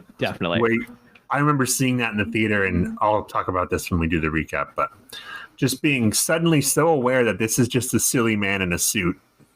Yeah. Getting his ass kicked. Yeah. Right. Like, leave that poor man in that suit. Leave him alone.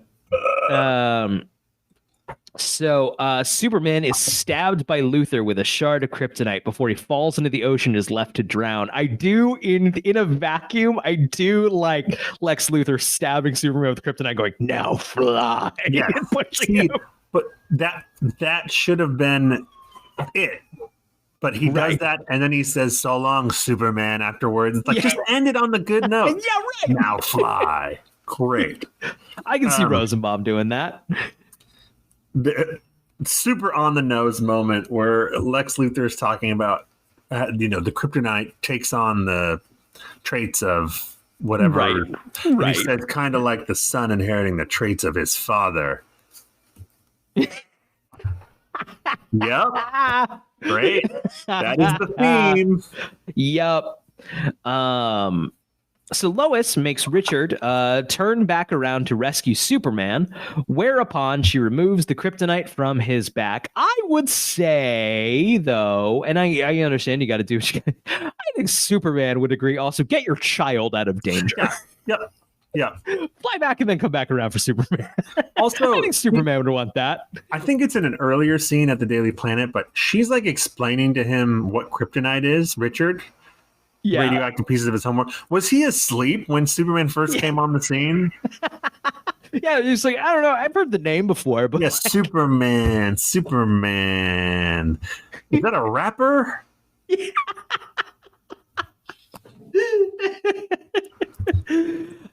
Superman, after regaining his strength from the sun, lifts the landmass after putting layers of earth between him and the kryptonite. Yes. This was my biggest problem with the movie when it came out, logic-wise. Okay. He's standing on the island.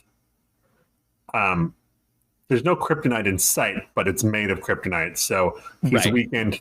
Lex Luthor and his guys beat the shit out of him. He comes back. He picks up the island. He can lift it. Right. He can't stand on it without getting his ass kicked. But he can lift this fucker into space. Do you think there's a version of this that could have fixed that if it was more visibly like, I am in a lot of pain and struggling and giving this everything I absolutely have? They do that. They do that, especially towards the end. The kryptonite starts breaking through the island. Right.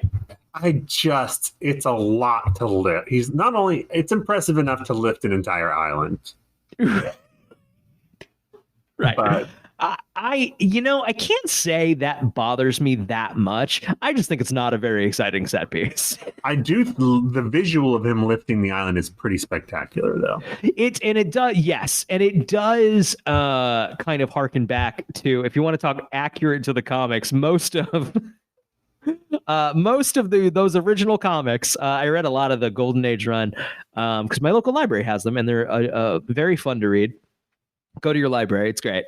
But it's a lot of those stories are just like, look at this heavy thing. Oh, he can't lift that heavy thing. He's lifting that heavy thing. Wow. Over and over and over and over. Yeah, where did he go after Island?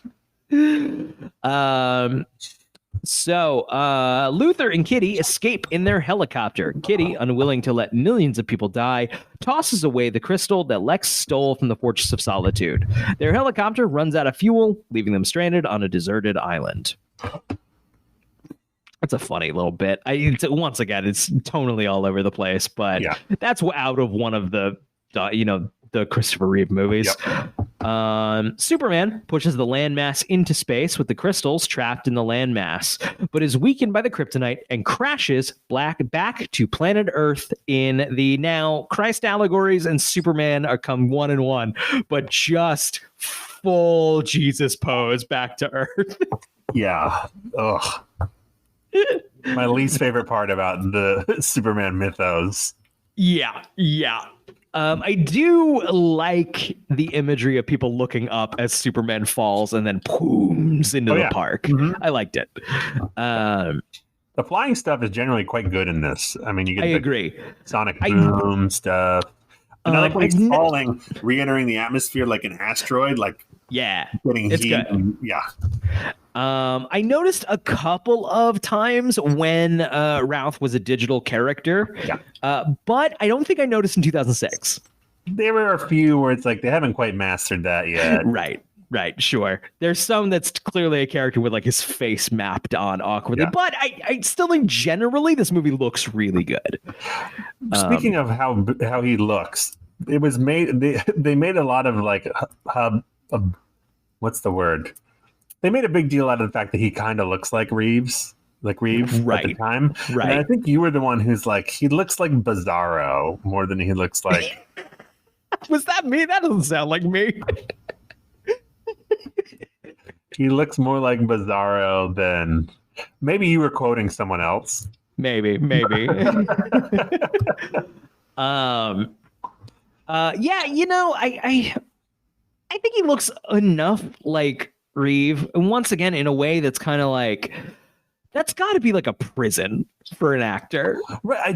I think when you're recasting someone, it's actually detrimental to pick someone who looks a lot like the person. Yeah, rather than just do something else. And I know that wasn't the point, but I think it's because he's not. Because it's a little bit like when you hear someone like singing "Fuck It," who's a fantastic Whitney Houston at karaoke. Like, you ain't Whitney Houston. Right. Like, you're totally. just drawing that comparison. You know, your only option is to put your own spin on it, and he's not given that chance because they're like the whole reason we're casting you is because you look like Christopher Reeve. Right. Which is not fair to him. I think the guy actually has some charisma. At least he had some later in his career. He was on Chuck. What was show? He's Legends of Tomorrow for a bunch of years. Yeah, I believe he's played on CW. He's played some superhero, and he played that on Legends of Tomorrow, and has showed up on several of the CW shows as that character.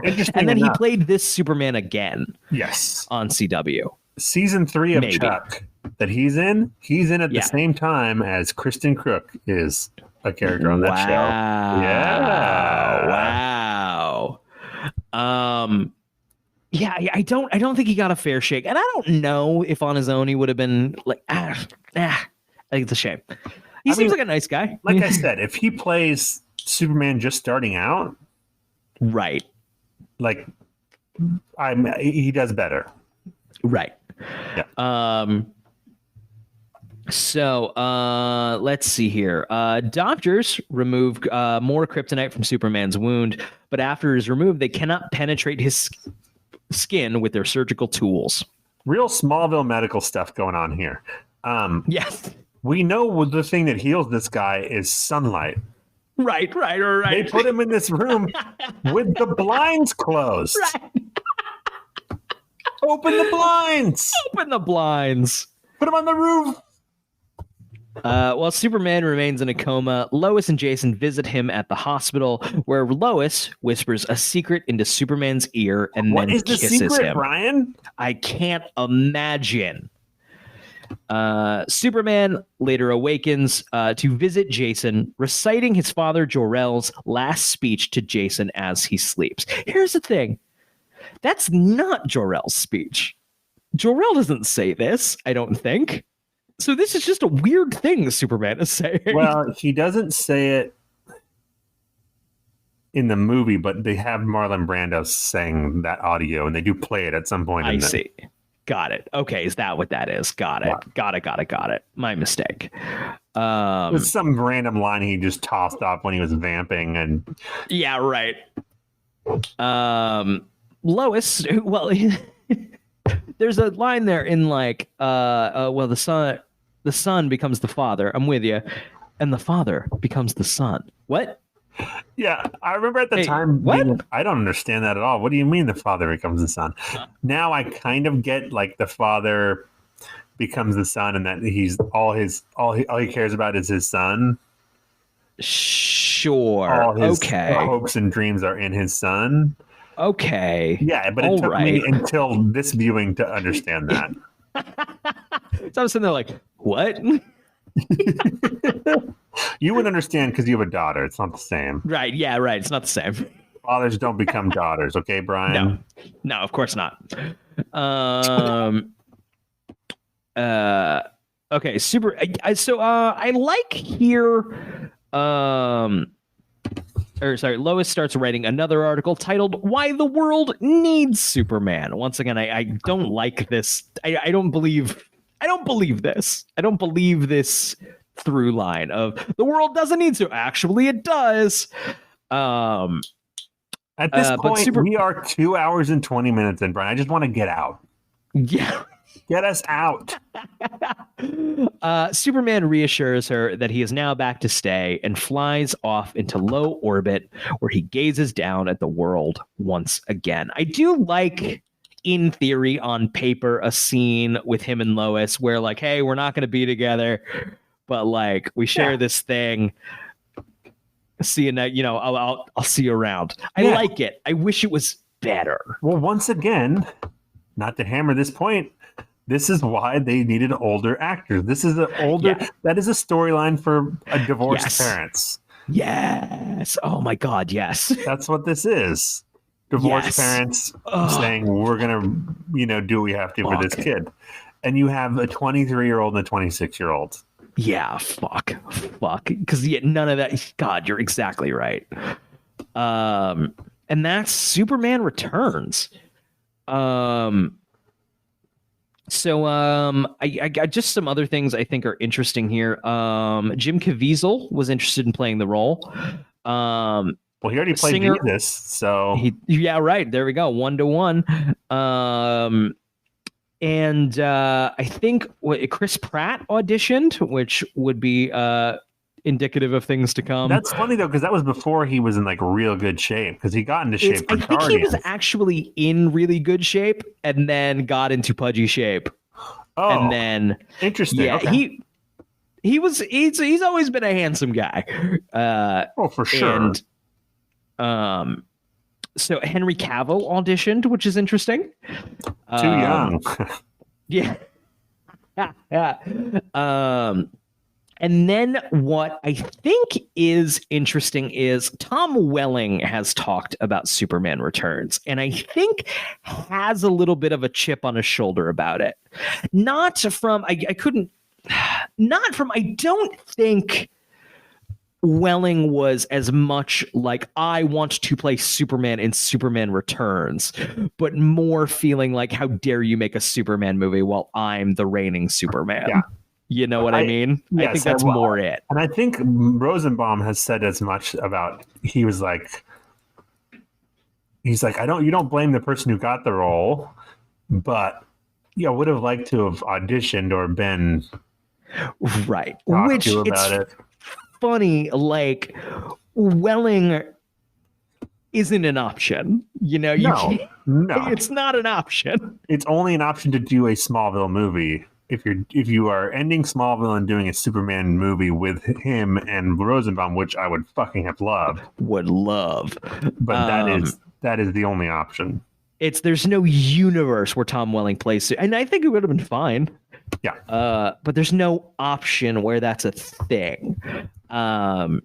But I think it's interesting. I don't think he loves it. I don't think he was stoked. Well, he outlasted Brandon Routh by several years in the role. Yes. I am offline. Hold on. I assume. Oh, I think I'm back. Can you hear me? Okay. We're back. We had a minor technical thing. The Phantoms were attacking us in the there are Phantoms in the Phantom Zone. That's why it's called the Phantom Zone. That is the thing. We were in a little tent with flashlights. Yes. But they did see the flashlights, and they come and they're like, wooga, wooga, wooga, wooga, and we have to run and then find a new tent. With we had to bring all the DVDs with us because we found these in the Phantom Zone. They weren't provided to us. They tried to steal the safe with Doctor Strange in it, but we got it. Don't worry. We got it out of there. I have backpack straps, and I just whoop, whoop, and then I run with it. I also think they started to steal it, and they realized what it was, and they're like, okay, we don't need that. But don't worry, we're safe. Phantoms don't got no room for Doctor Strange. No. So this movie made a reasonable amount of money. It didn't flop.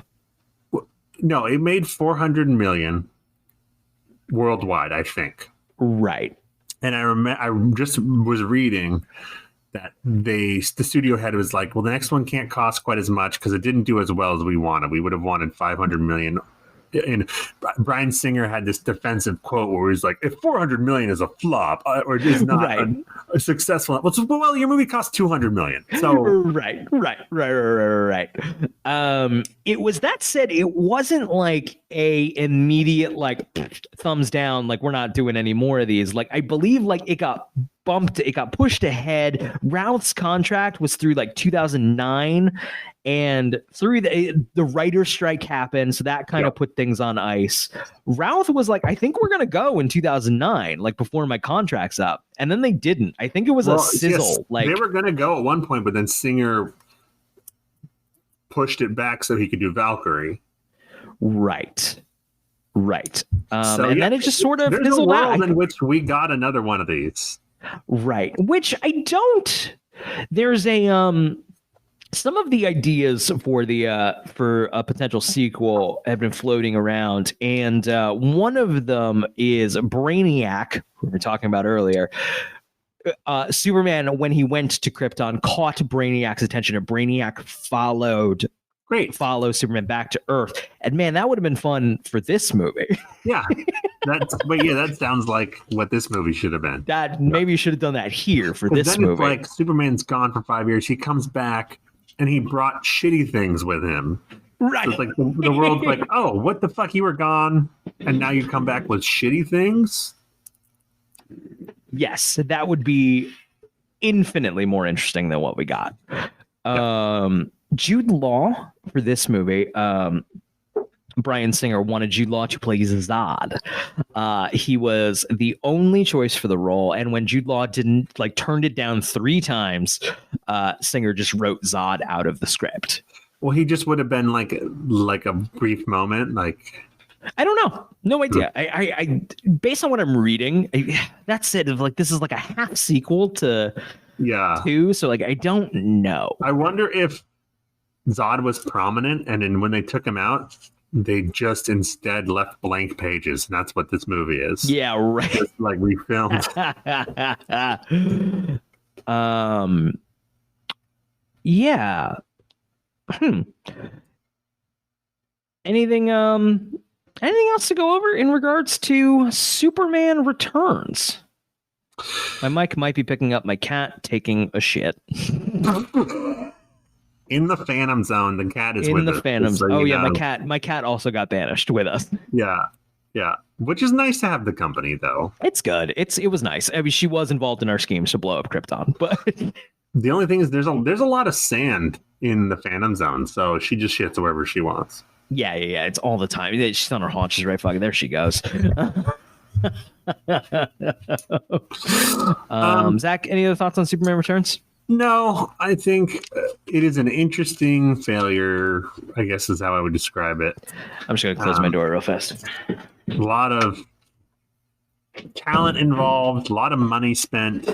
Some of it's on the screen. Yeah. Watching this movie today, it is somewhat inexplicable. Yeah. Like, if I was someone who grew up in the age of Marvel movies and modern DC stuff, and I watched this, I think I would be flabbergasted. It's kind of it's real weird. Yeah, it's a weird movie, which is a compliment. But right, I am massively curious what I'll think of Man of Steel. Removed from. Really didn't like it when I saw it. It's insane that he got to make this movie this way. Yes, would never in a million years happen today. It must be just that's how hot he was after X2. Yeah, just like we're giving you the keys. We haven't been able to crack Superman for over a decade. Just go. Right. And this is what they got. And then I think they were like, oh, right. So prediction now here in the Phantom Zone. It's not out yet. It's a long way away.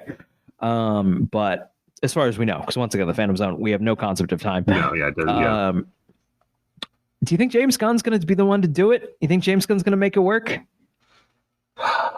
If you had to take a guess, my gut is that he will understand the importance of the Lois Clark rom-com element. Yeah, I think so as well. If he gets that, then I will be happy. I'm like ready for I tend to give points of. I also understand this is the way just a lot of normal people watch movies, and that's okay. I like Superman, so if you give me a B Superman, I'll be like, that was good, you know? Right, sure. Superman, it's interesting because they nailed it first time out of the bat, right out of the bat. Right. That was the perfect Superman movie. Right out of the gate is what I was trying to say. Yeah. It was just right off the bat. That's the Superman movie. You made Superman the movie. Yes, it's perfect. So can't do that anymore. What happened to just the movie? Oh God, what a great title that would be. It can't just be fucking. Make another Superman's the movie. Or the sequel, and that's good too. The sequel. I think it's good. I'm hoping it's good. We'll see. Who knows? We'll see. Yeah. I'm not putting too much heart into it. They all look like trash these days. So, but this is a restart, so maybe they won't go with the DC house style of garbage. The Batman looked good. The Batman looked really good. Batman looked real good. Batman looked really good. Of course, they're throwing it away. The Joker looked good. Yeah. Wasn't good, but it looked good. It had an art department and a cinematographer, and they were going for something. It's not a good movie. It's not a piece of shit. It's not something I ever need to see again. It's competently made. It's anybody calling it's basically a Scorsese movie. You haven't seen a fucking movie. Stop. No, yeah, that's it's one of those. If he had absolutely nothing to say. Yeah. The thing I love, if like people talk about Joker like it's some fucking deep movie, like the fucking pool looks deep if you've never seen the ocean, you know? Like yes, that's great. Love it. And that's Joker. Yeah. Yep. Not an unpleasant movie. Compared though, I to guess. Batman v Superman, it's right. That's the thing. If this is all the shit you watch. Yeah, Joker looks like it's really doing something. Yeah, exactly. Watch a real fucking movie. You got to expand your palate. Your palate has to mature a little bit here. It's gotta. I'm telling you. It is the Taxi Driver of superhero movies. Yeah. It's got to be hard for us to maintain an audience when our show that's effectively tangentially related to superhero movies is hosted by two guys who really can't stand these fucking movies. It comes from a place of deep affection, though. Right. It's just like the Smallville. Like, we love this show, we still do, but we're watching it. It's like, of course, we got to comment on how fucking stupid it is. Right. You're right. Look, they make a lot of shitty superhero movies these days. I'm sorry. I wish they didn't. Yeah. When they make good ones, we talk about how good they are. That's like true. The Batman. That's very true. We love the Batman. It's so funny. It's so hard. I was talking to my brother the other day. The Nolan Batman movies come up, which, man, it's funny how different people approach movies, or just normal people who brains are broken. My brother, they're just the Christian Bale Batman movies. Right. Nolan, he doesn't know who that is, and doesn't care to. I could explain it. He's just like, I don't care about what you just said. Yeah, what's that? Yeah. But he was like, I was mentioning the Flash trailer, and the things he was like, it's like, man, the Avengers really like broke these fucking movies, huh? Which, yes, you're right. But he's like, Christian Bale did Batman the best. No more Batman. Stop doing Batman. Which is like, it's funny. I'm like, nah, man, the Robert Pattinson one is like really good. It's really, really good. Yeah. But also, people really get hung up on it. I like it. I think it's really good. It's in spite of the fact that it's way too fucking long. Yes. But I think a lot of people go into that movie like, this movie's really fucking long. You Dude, know? we are in the age of bloat, Brian. Yeah. These movies Ooh. are getting longer and longer, and I Ugh. don't like it. And theaters don't like it. No. And the ones that are good in spite of that, like you said. It's not because. Right. No, I could. Let me at the Batman with a machete. I could make that into a tighter fucking movie. A great 2-hour movie. Yes. All right, man. We've I think I hear the Phantoms on the horizon. Yeah, we gotta move. When we find another place to settle back down and pull out the portable DVD player that we have here, we'll be talking about Man of Steel. Meanwhile, though, we're probably going back. I actually don't know. I don't know how time works. It might be more small than next week. It might be. I don't know. I can't speak to time. Next time you're with us in the Phantom Zone, we'll be doing the Man of Steel. And we'll catch you around then. Zach, do you have a question to shout out into the Phantom Zone? Yeah, I was gonna say, the Smallville gods won't hear me up here. No, they can't. No, there is no God here. Yeah. What am I supposed to eat? That's my question for the Phantom Zone.